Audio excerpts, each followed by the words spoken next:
we've saved a very interesting company for last, and also farthest.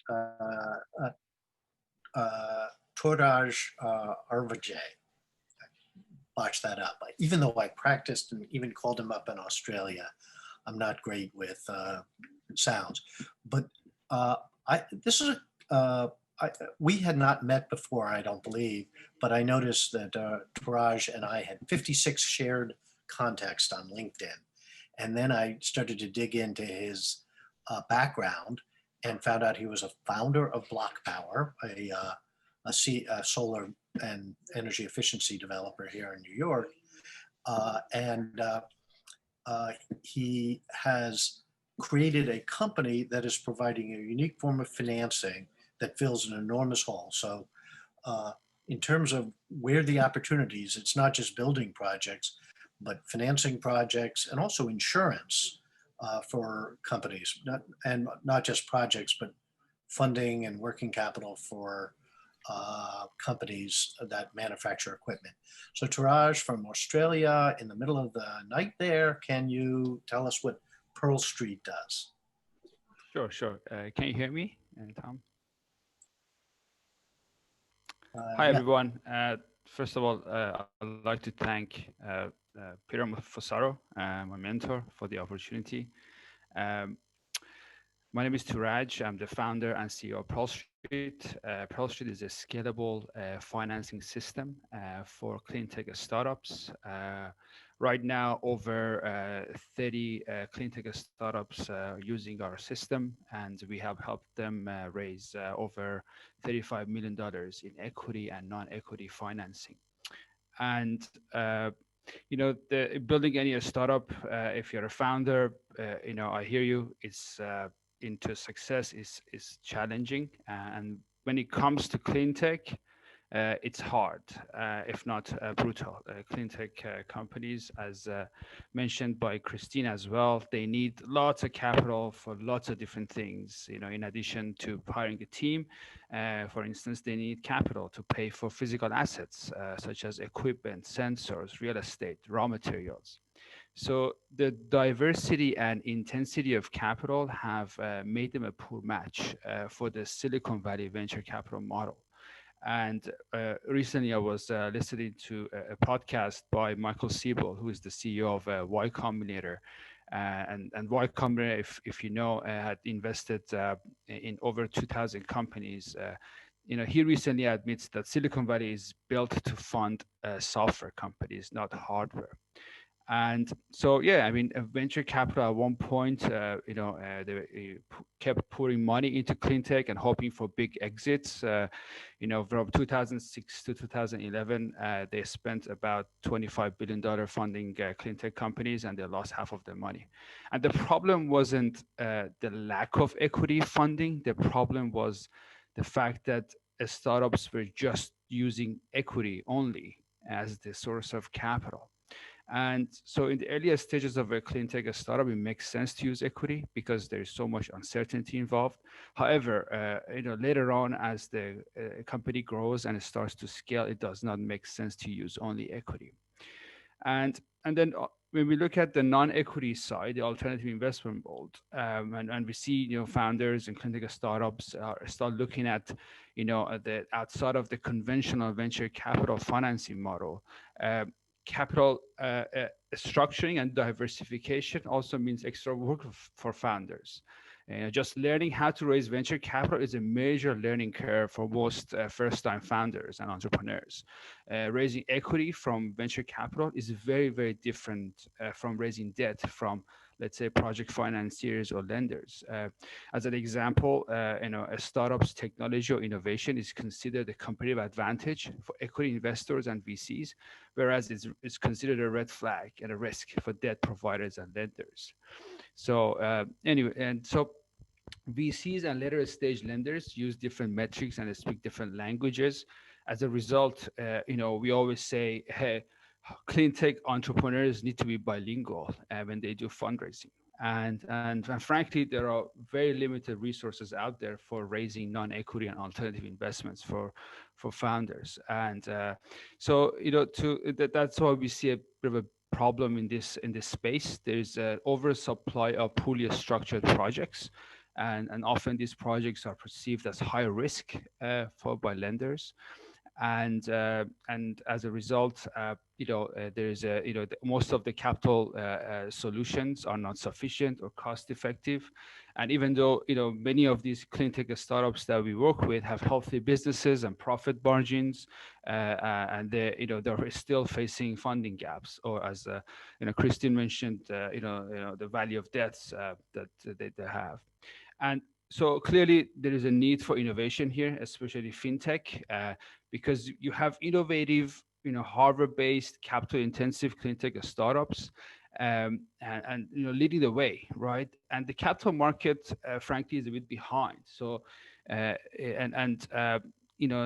in order to really look at the demand for capital is ahead of what capital market provides. There is no, I would say, readily available capital market products for these startups that will truly service their needs, right? So these founders usually find themselves in sort of uncharted territory, if you will, as they are trying to solve their funding needs. So the solution that we tried to come up with at Pearl Street was that, well, if you can't really buy it, then you have to build it. And so to help the startups with the funding gap, we create this platform that enable them originate and manage their own scalable financing facilities through our platform. Pretty much, startups build their own capital solution from the ground up, fast and cost effectively.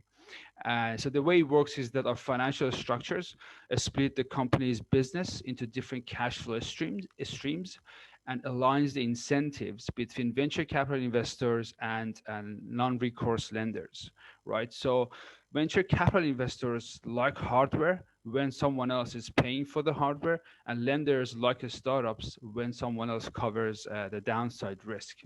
So this way, founders initially they create a high resolution simulation of their cash flow model with respect to different potential capital structures, guided by a set of credit risks. Then founders, what they do, they provide the simulation results along with supportive due diligence materials to lenders to secure financing. And finally, they monitor assets and cash flow for all the stakeholders. So this way, using the platform, the startups create their own project, the specific funds that grow with them and enable them to scale faster without worrying about outgrowing their own balance sheet. And this approach really helped our customers, our startups, significantly lower the cost of capital and with less dilution for startup founders, and also have optimal scaling speed, because you don't want too much capital either. That also creates a risk as well in its own, because this is some of these capital come with term sheets and financial obligations. So this is the first data-driven and capital blended fundraising system built from the ground up for clean tech startups. And we will touch on the current fintech landscape. We think there's a lot of great companies we see on the credit side. For instance, companies like Clearbank, Lighter Capital, KickPay. But the thing is that these are built for investors, not for startups, and they don't really scale with the clean tech startup, and they often have fixed terms influenced by their own private placement memorandum and the characteristics of their funds and limited partners. They're focused on capital allocation and risk management and are highly optimized asset classes. So yeah, and that's in order if you're a clean tech startups, if you're looking to scale and you have some traction and visibility around your funnel, more than happy to hear from you and help you as well.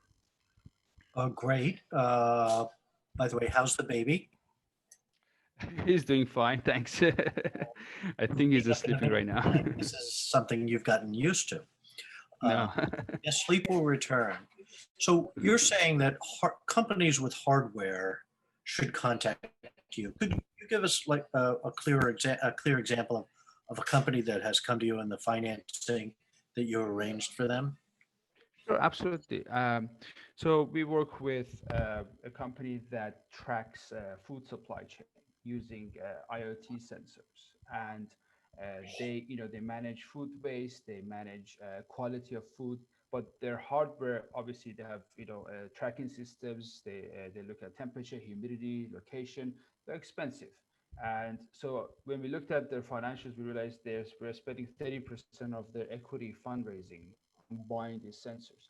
So what we did, we helped them to set up a separate funding facility for the sensors, and as a result, their valuation went up, and their commercialization became a lot faster. And so that's one example.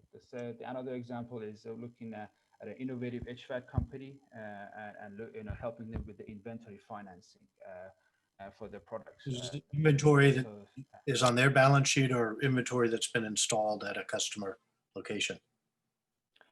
it's in this case with the inventory, it's became like a subsidiary of the holdco that takes over the financing of the inventory completely.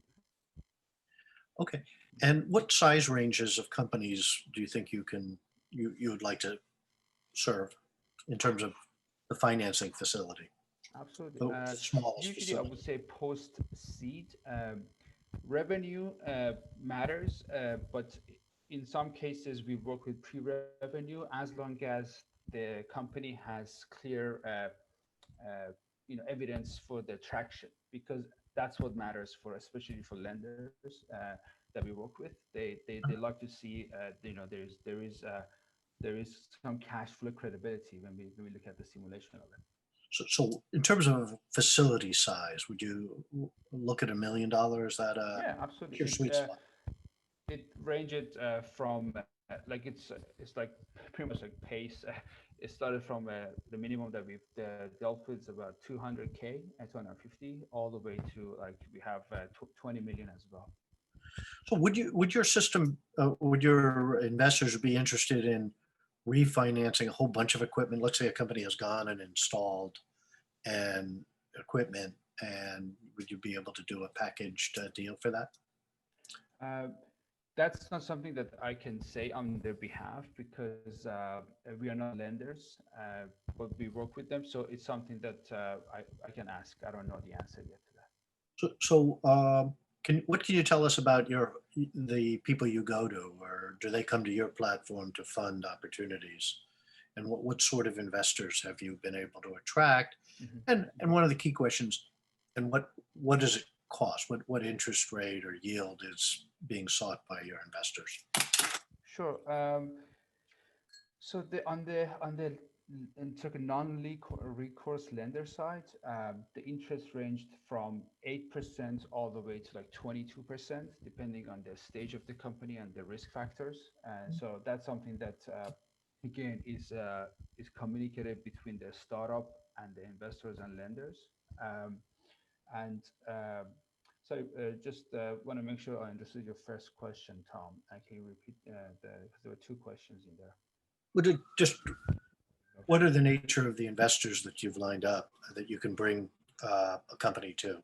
Are these institutional, high net worth families, Oh, funds? these are, I would say,